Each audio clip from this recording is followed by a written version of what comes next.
Você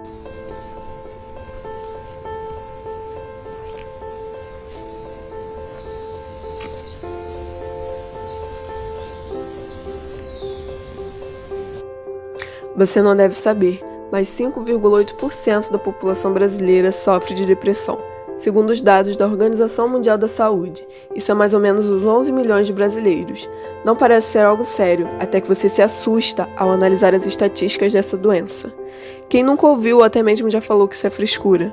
A depressão não é uma fase, não é só uma mudança de humor. A depressão é uma doença. Contudo, ainda há pessoas que irão se questionar: psicólogo pra quê? Mas deixa eu te dizer, hoje em dia, nesse mundo caótico em que vivemos, todas as pessoas precisam se consultar com um profissional da área, tanto para uma saúde mental bem equilibrada, quanto para não desenvolver um transtorno mental.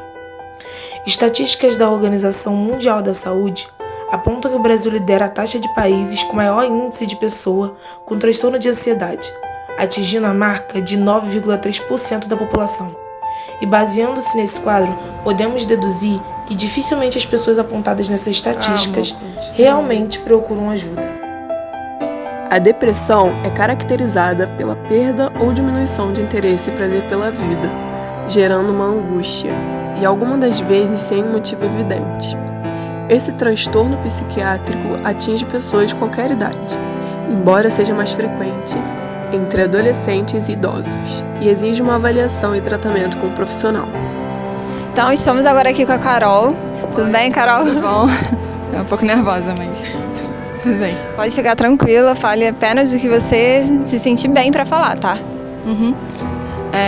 Tô até bastante feliz porque, muitas pessoas não falam sobre isso, ou não têm ainda a coragem necessária. Eu não sei se acho que ainda é um tabu muito grande falar sobre depressão. Muitos ainda acham que é frescura ou só uma fase.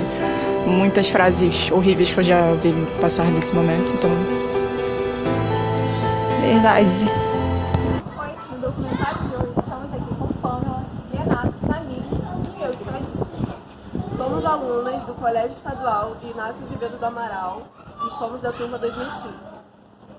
Vamos apresentar um documentário passado pela professora Rita Braga na disciplina de português, que tem como título Depressão Sem Fim.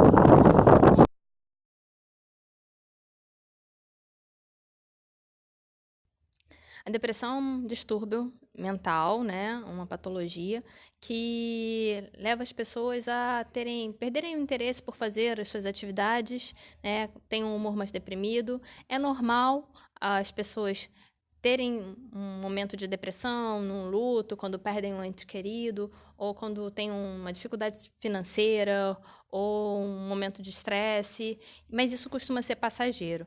Quando isso se torna uma coisa permanente, quando leva a pessoa a perder o interesse por ter prazer em fazer coisas como estar com os netos, estar cuidando da família, enfim, coisas que ela faz normalmente, como trabalhar, isso aí sim se torna uma doença. Você sabia que o Brasil é o país com maior índice de depressão da América Latina? E com base nisso, nós viemos aqui na rua para poder entrevistar pessoas sobre esse assunto, depressão. O que será que elas acham sobre depressão? Ou será que elas têm alguma experiência para nos contar? Vamos ver. Pergunta, Jonathan. Minha pergunta é o seguinte, mano. Eu queria saber se a pessoa pode viciar com remédio antidepressivo, tá ligado? É isso aí. De certa forma, a medicação ela tem que ser indicada por um médico. Por isso, o paciente ele tem que ser avaliado por um médico, psiquiatra, que vai ver se ele tem necessidade de entrar com a medicação. Entrando com a medicação, o tratamento não deve ser interrompido, porque algumas pessoas, elas talvez precisem usar o antidepressivo por um longo tempo, por toda a vida. Outros não. Vão fazer uso do antidepressivo, vão fazer o tratamento com a psicoterapia e vai se resolver. Mas muitas pessoas, quando começam a usar a medicação, elas acham que elas estão boas já. E elas interrompem o tratamento por conta própria. E daí podem achar, eu fiquei dependente do remédio. Na verdade, talvez não fosse o momento de tirar o remédio. Então, o tratamento ele tem que ser iniciado por um médico especialista, tem que ser acompanhado o tratamento para ver se é a melhor medicação, se tem que aumentar a dose, se tem que mudar o remédio, porque todo medicamento tem alguns efeitos. E, além disso, ele tem que ser interrompido, se for interrompido, pelo médico. Então, tem que ser feito um acompanhamento. Eu não acredito que cause dependência, mas sim, talvez não esteja na hora de tirar a medicação. Sim. Então, agora nós estamos com o Danilo e eu vou fazer uma pergunta que ele vai responder nas palavras dele. Então, Danilo, como você acha que uma pessoa, seja familiar, amigo, qualquer pessoa assim no meio de alguém que está com depressão, pode ajudar essa pessoa? Bom, eu acho que essa pessoa ela pode ajudar primeiramente dando muito apoio, estando sempre lá, mostrando estar do lado dessa pessoa, porque quando uma pessoa tem depressão, um dos primeiros sintomas é ela se isolar e se sentir sozinha. Por mais que ela não esteja, um dos primeiros sintomas assim, é que ela se sinta sozinha. Pelo menos às vezes eu me sinto assim. E às vezes as pessoas estão ali, mas elas não conseguem ver, entendeu? Porque para elas ninguém gosta delas, aí tudo acarreta ansiedade, fobia social, essas coisas. Então eu acho que para isso as pessoas têm que estar sempre em cima. Mas se a pessoa pedir um tempo, respeitar, mas sempre mostrando que está ali, que está se preocupando. Porque é um dos motivos para essa pessoa se agarrar a essa pessoa e não partir para o suicídio ou coisas piores. Entender o lado da pessoa, né? Então tá bom, obrigada, viu, Danilo? Existe alguma forma de prevenir a depressão? Pois é, com boa dieta, uma dieta que tenha bastante frutas, tenha bastante verdura no almoço, evite carnes, especialmente vermelhas, comidas pesadas, refeições muito copiosas. Uma refeição leve, um exercício físico matinal, vai você ter um dia tranquilo, calmo e sem ansiedade. Tá bom. Cérebro, né? Tem como uma pessoa ter depressão por uma coisa traumática que aconteceu na vida dela? E eu queria saber se depressão atinge todas as idades, tipo criança, adulto, idoso, essas coisas. Naturalmente, o que prejudica a saúde do cérebro prejudica o bem-estar e a felicidade e a paz. Verdade, ainda mais porque antes o senhor estava falando, né, com a gente que também afeta a memória, concentração, né? Todas essas habilidades, né, sensoriais. Se você não tiver paz, tranquilidade e consciência do dever cumprido, e você não andou jogando tempo fora, nem a saúde fora, com abuso de alimentação, abuso de sexo, abuso de droga, abuso de não ter o que fazer. Tem pessoas que vão ao cinema 3 vezes por semana, passa 2, 3 horas lá vendo filmes, exatamente filmes violentos que tiram a sua paz. Depois de um filme desse, você não sai tranquilo, você sai excitado. Se você ouvir um André Rieu, por exemplo, como nós vimos anteontem à tarde, você sai tranquilo, leve. É uma música clássica, tocada com alegria, o auditório vibra 3 horas consecutivas. Verdade, obrigada. E então a gente ficou, né, fechando que ter uma boa saúde, né, ter paz. Nós estamos aqui agora numa farmácia para saber com qual frequência saem os remédios antidepressivos. Então, com qual frequência que eles saem? Constantemente. A todo momento a gente está vendendo cloridrato de sertralina, esse medicamento, né, para patologia que é a depressão. Assim, e qual grupo, né, específico, qual que é a faixa etária mais ou menos que buscam esses remédios? Olha só, toda a faixa etária, entendeu? Entretanto, os mais idosos são o nosso público que mais compra. Pessoas que moram sozinhas, entre 40 e 60 anos. Então a gente pode ver que a depressão pega, né, todos os públicos-alvos, né, os jovens, idosos e adultos. Então, tá bom, muito obrigada, tá? Nós pesquisamos em farmácias e vimos que a faixa etária que mais consome produtos antidepressivos são os idosos. E gostaríamos de saber se são eles os mais atingidos realmente pela depressão. A faixa etária dos idosos realmente é uma faixa que tem muitos pacientes que fazem uso de antidepressivos. Mas já existem estudos que mostram que não são só os idosos, né? Hoje está bem distribuído. Está ocorrendo um número muito grande de casos de depressão entre adolescentes, jovens e adultos também. Então, hoje em dia, isso está mais linear. ocorre menos entre as crianças, mas também já existem casos, né, estudos mostrando que está aumentando o número de casos de depressão infantil também, mas é a faixa etária que tem uma incidência menor, mas realmente idosos, adolescentes e a faixa adulta é a maior prevalência e incidência da doença. Em uma palestra que eu assisti sua, você falou que a depressão não é somente uma doença neurológica, psicológica, mas também uma doença orgânica. Pode nos falar mais sobre isso? Então, a depressão ela pode ter, né, a gente divide mais ou menos em 3 causas, principalmente. Genética, porque algumas pessoas têm, a gente já viu que características genéticas, sim, pessoas que têm na história da família depressão têm uma tendência maior a ter depressão. Pode estar relacionada a fatos que desencadearam, como um trauma, como um ambiente estressante e uma doença, um câncer, qualquer outro tipo de doença pode também ajudar a desencadear.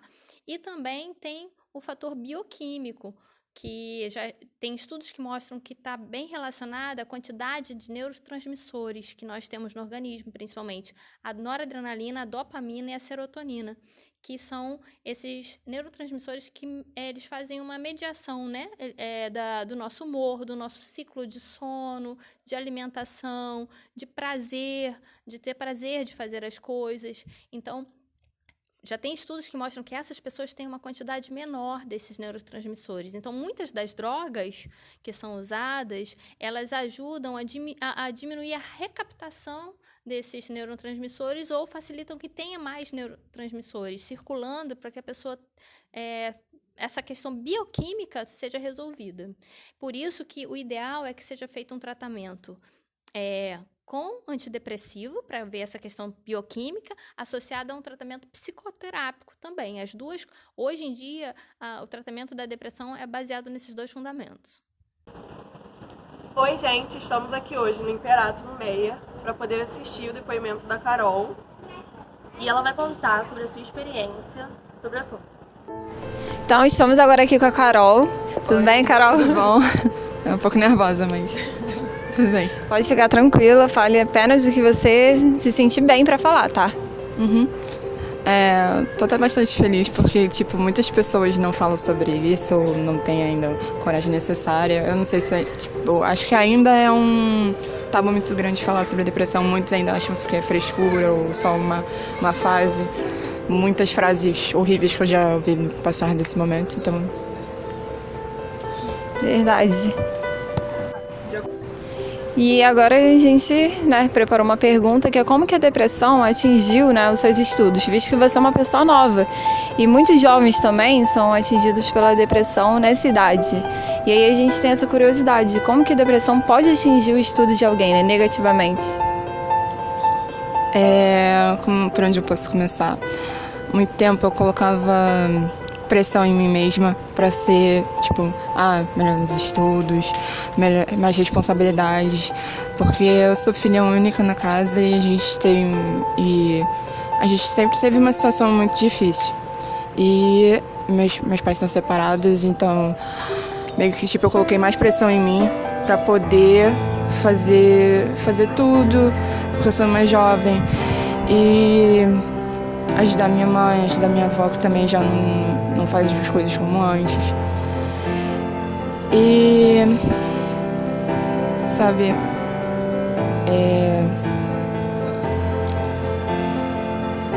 eu estudo, estou no ensino médio, eu estudo basicamente o dia inteiro, então eu tenho uma carga horária de 10 horas por dia. E fica muito cansativo todas as matérias e tal. Chegou um momento que já estava cansada. E tudo isso veio de coisas passadas também com a minha família. Meu pai sempre foi muito ausente, não tinha muito contato com a gente. E eu pensava que principalmente eu tinha certa culpa dessa separação deles. Logo depois eu vi que não era tudo isso, mas foi um longo processo. E como eu queria trazer a atenção do meu pai, como eu queria buscar a atenção do meu pai. E ele sempre falava que eu deveria ser uma moça de direita, que eu deveria sempre buscar estudos, porque estudo é uma coisa que ninguém tira. Conhecimento é uma coisa que, você pode ter qualquer coisa, mas o ensino é bastante importante. Então, eu sempre tentava por esse lado, mas eu nunca conseguia atingir esse objetivo de chamar a atenção do meu pai. Aí eu sempre ficava triste, sempre ficava, sei lá, eu começava a me trancar em casa, no meu quarto.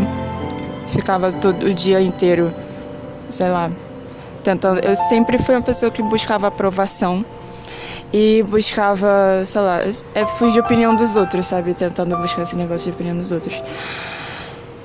E começava a me sentir triste quando eu não obtinha tinha esse objetivo. Conseguia. Aí ficava mais triste, mais sentindo mais pressionada, colocava mais carga em cima de mim.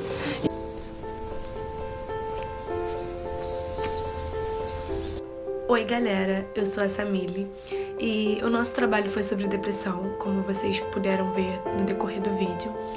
E eu vim falar sobre como ainda a depressão é um tabu para grande parte da população, mesmo ela já sendo uma doença cada vez mais frequente, que afeta cada vez mais as pessoas, ela ainda é tratada como frescura para algumas pessoas, assim como ela também ainda é confundida como tristeza, como um estado de sofrimento, sendo que a depressão não é só isso, não é só uma fase, não é só eu tô triste, eu tenho que fazer alguma coisa para melhorar, não é só conversar com um amigo que vai te fazer sair de um estado depressivo.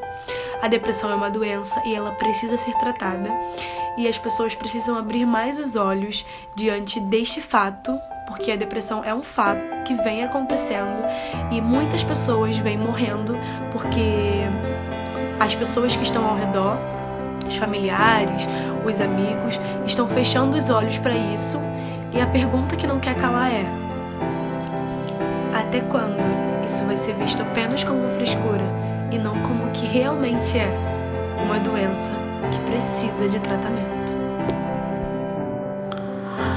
Deixe-me dar um conselho.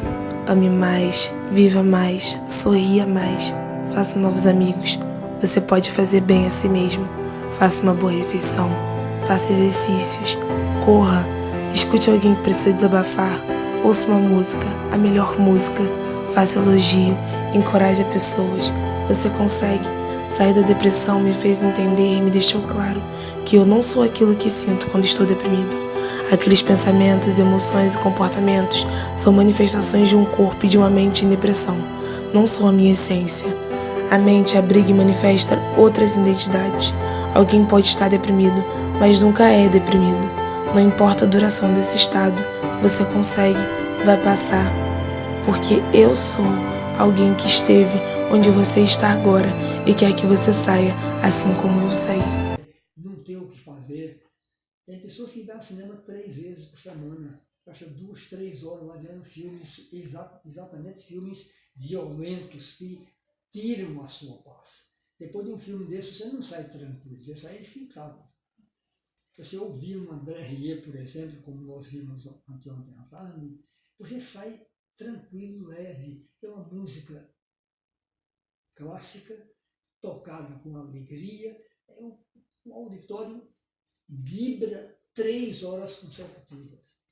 Verdade, obrigada. E então a gente ficou, fechando que ter uma boa saúde, ter paz. Isso. A gente também evitar, porque hoje em dia a onda de jogos de violência também está muito grande. Isso. Então, você tem insegurança em qualquer rua da cidade. Você tem medo de sair da cidade. Eu não tenho medo porque eu creio em Deus, Deus cuida de mim. Mas quem não tem confiança absoluta em Deus, consciência da presença de Deus, a pessoa sai em casa com muito medo.